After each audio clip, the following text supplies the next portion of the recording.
السلام عليكم ورحمة الله. السلام عليكم ورحمة الله.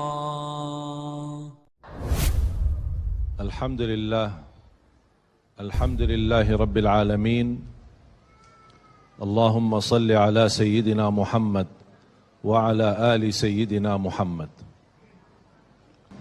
Kita dalam segala urusan dunia mengambil keputusan, kita harus bermusyawarah. Tapi kalau dalam hal ibadah tidak semestinya bermusyawarah. Artinya kalau kita mau laksanakan kewajiban kita, masa kita bermusyawarah dulu? Allah Subhanahu wa taala memanggilkan kita untuk menunaikan salat kita 5 waktu, tidak perlu dimusyawarahkan. Kalau kita sudah mendengar hayya 'alas salah, hayya 'alal falah, segera tunaikan kewajiban kita. Kalau kita perhatikan dalam Al-Quran, banyak ayat-ayat yang Allah Subhanahu wa taala ikatkan salat dengan zakat, atau bahasa lain salat dengan infak, sebagaimana firman Allah Subhanahu wa taala di suratul Baqarah, dan saya yakin semuanya hafal. A'udzu billahi minasyaitonir rajim. Bismillahirrahmanirrahim. Alif Lam Mim. Dzalikal kitabu la raiba fihi hudan lil muttaqin. Alkitab ini petunjuk bagi siapa? Bagi muttaqin. Dan Allah menjelaskan sifat-sifat mereka. Kalau kita ingin meniru mereka, ingin bergabung bersama mereka, ingin menjadi seperti mereka, ikutilah penjelasan Al-Quran. Siapa sih al-muttaqin ini?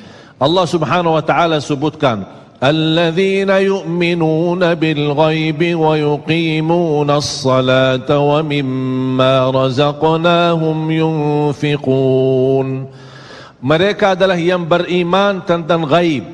Apa yang ghaib? Allah, malaikat, jannah, surga, neraka, segala sesuatu yang ghaib mereka percaya, walaupun mereka tidak melihat dengan mata sendiri.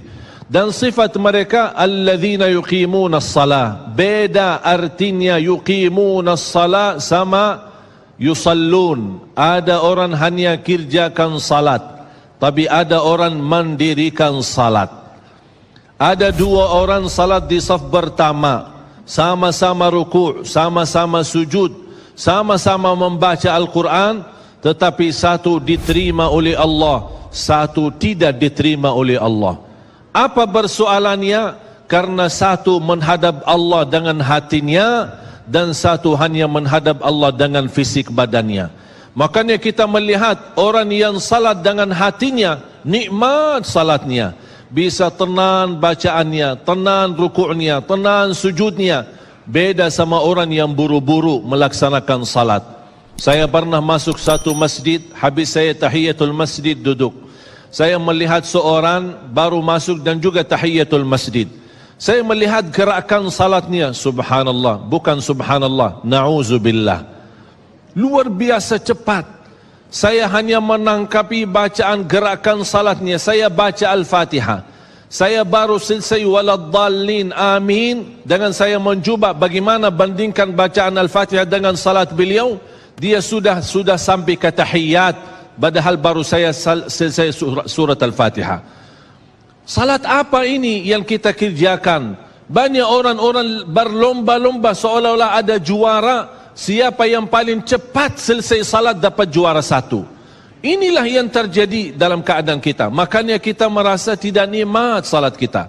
Yang kita hanya kejar seminar khusyuk dalam salat, latihan khusyuk dalam salat. Sebenarnya Bapak Ibu biar faham, tidak ada perintah dalam Al-Quran memerintahkan salat yang khusyuk. Tidak ada perintah dari Rasul salat yang khusyuk. Salat khusyuk itu apa? Salat yang khusyuk hasil dari salat yang tenang. Allah berintahkan ketenangan dalam salat. Ar-Rasul SAW memerintahkan ketenangan dalam salat. Kalau sifat khusyuk adalah sifat orang mukmin yang melaksanakan salat tuma'nina. Qad aflahal mu'minun alladzina hum fi salatihim khashi'un. Ketika ada seorang datang ke masjid di zaman Rasulullah sallallahu alaihi wasallam, masuk masjid, tahiyatul masjid. Selesai salat, dia datang kepada Rasul mau salaman. Rasul tidak menjawab. Bahkan Rasul berkata, salli fa innaka lam tusalli. Salatlah karena kamu belum salat. Dia pergi ke depan, salat lagi, selesai balik lagi bertemu Rasul.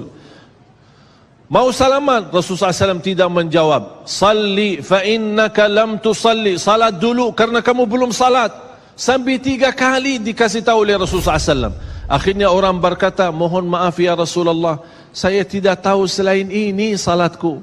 Gimana? Kata Rasulullah SAW, fa idza qumta faqum mutma'inna. Kalau berdiri, berdiri tenang, tumaknina. Tumaknina salah satu rukun di dalam salat. Tidak sah salat seorang tanpa Al-Fatihah, betul? Sama, tidak sah salat seorang tanpa tumaknina. Baca tenang, rukuk yang tenang, sujud yang tenang, wallahi akan terasa nikmat. Dari hasil ketenangan dan upaya dan ikhtiar kita akan muncullah rasa khusyuk. Karena khusyuk bukan sesuatu yang datang dari luar, tapi khusyuk sudah ada di dalam hati. Tinggal bagaimana cara dikelola, bagaimana bisa dikembangkan cara salat yang tenang.